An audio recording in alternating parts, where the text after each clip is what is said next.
We're back to Senate Judiciary. It's still February 13th. We are going to talk about S-44 for a little bit. We did have some witnesses lined up, but due to the weather, I believe a number of them, or all of them, had to cancel. So this is the immigration bill. I think I'll just start off by saying I think that, at least in my opinion, I think there are two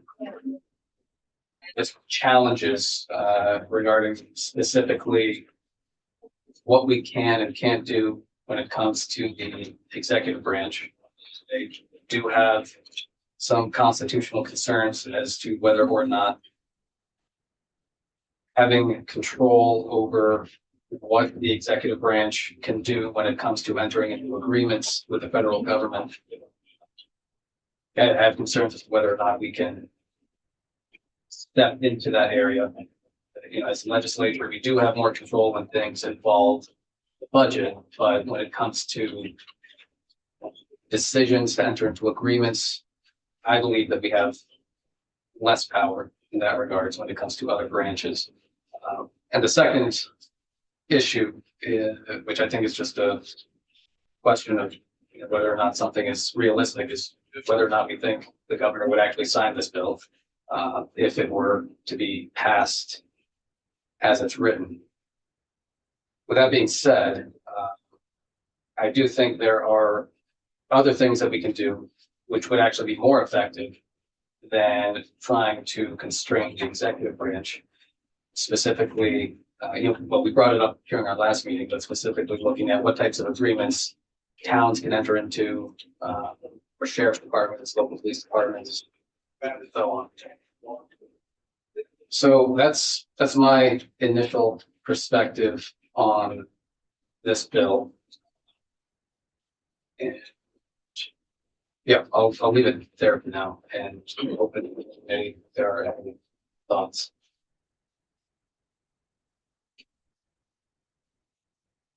I mean, I guess my initial thoughts are that it would be great to hear from the list of witnesses that all canceled on, I know the ACLU has thoughts on this bill. I imagine the administration does, so it's tough for me to opine without information. Yep.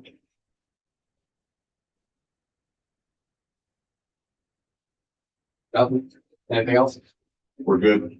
Yeah. I'm good. Two. What do you mean?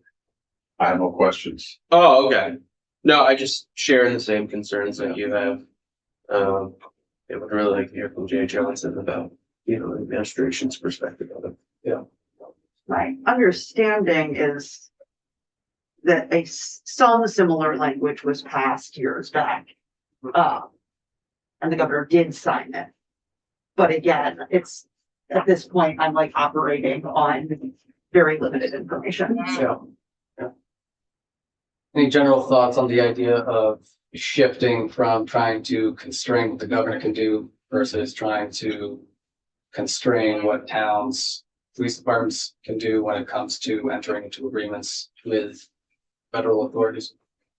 Like open it up to allow them to do? No, to make it so that if a local police department wanted to enter into one of those contracts with ICE, they would have to get approval from us or some entity that I think would provide some oversight as to whether or not that contract would be in the interest of Vermonters.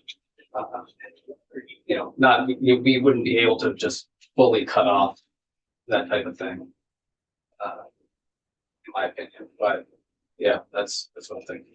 Because right now the governor is the only one able to do that, right? Well, no. Or are they able to? The governor can enter into contracts with the federal government. Towns and police departments and sheriff departments can also enter into contracts. I think it was the 287 G. Yeah, they can do that right now. Yeah, they can do that right now. They don't. Yeah. And I'd like to hear from the League of Cities and Towns. I think they were on the list, I believe, but I think that I imagine what we'll likely hear is that nobody's entering into these contracts, so it's not an issue. But I think it's plainly obvious, that things regarding immigration are changing at a rapid pace, and there's a lot of question as to what we are going to do, or if we are going to do anything. And, you know, what's within the realm of our capability. So,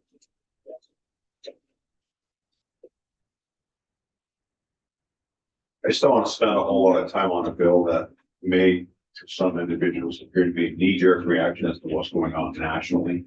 When in essence, we don't have the support, if we don't have the support of the administration, because I don't know if we do or not at this particular point in time. Yeah. The 287G program is cumbersome. No one had presented reasons for that. Yeah. I don't know about townships. I weren't aware of it, but I know from the sheriff's perspective, we could. Yeah. We don't. We won't. That's just not going to happen. Yeah. Just because of how the program is set up. So I guess other than, such as Senator Mahosky says, listening to what witnesses may have to say about this right now, I think we're just, you know, and the unknown. Yep. I agree. I think, you know, I think with some of the proposed changes regarding, you know, whether it's the governor or whether it's the towns, hopefully that may change whether or not the administration supports it or not. And with that information, you know, we'd have a better idea on whether or not we can move forward with this, or if we have to completely rethink what we want to do. Yeah, okay. I figured it'd be good to just have a conversation about how we feel about this in general. It's gonna keep coming up. I do, to your point, think that it is an important conversation, given how rapidly things are shifting and changing. So I don't want to minimize the importance of the discussion and, you know, looking at what can be done. But again, there's just so little information about if this is possible, if this is like, Yeah. Yeah, what it looks like, I don't know. I think, I don't think we need to have Rick come in. I Okay. think we'll want to hear from Jay first. Those changes. Thank you. Well, thank you. All right. So, yeah, we can go off.